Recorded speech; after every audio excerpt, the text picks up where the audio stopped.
Hi, our words of wisdom today come to us from Proverbs chapter 28. And a couple verses I've chosen that spoke to me are verses 4 and verse 4 and verse 9. I'll read through them.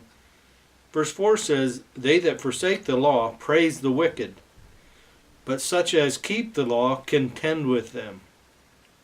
And verse 9 says, "He that turneth away his ear from hearing the law, even his prayer shall be abomination." So in these two verses we have a three-letter word called the law. Now, this talks about the law here. There is only one law in the world, and that is the law given to us by God in His Word. Okay? It says, those that forsake and those that turn away from God's law. Those are two verbs, forsake and turn. Okay? And a verb is something that that signifies an action. In grammar, it's a part of speech that expresses action or motion. So these are something that we do by choice. So people either follow after the law of God or they turn away from it. It's pretty simple. And here it says in the first verse, it says, "But such as keep the law, contend with them."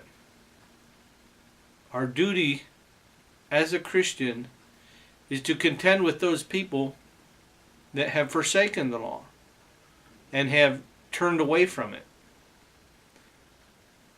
and decided, I can live my life my own way. And God allows that. He will allow you to live your life your own way. But that doesn't keep you from paying the consequences of your choice. Okay? So we see those that forsake and turn away. And the second verse talks about even his prayer shall be an abomination. Not a word used much these days, but what is an abomination? The Webster's Dictionary says it's an object of extreme hatred. An object of extreme hatred.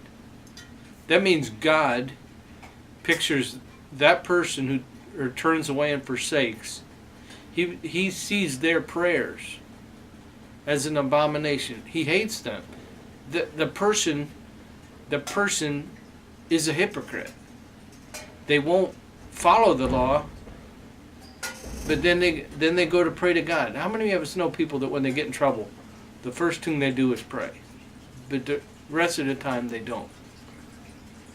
So my words of wisdom for you today is, consider which path you're on. Are you following after God's law? Are you obeying His moral principles in the Bible? Are you living the way you choose to live? That's our word of wisdom for today.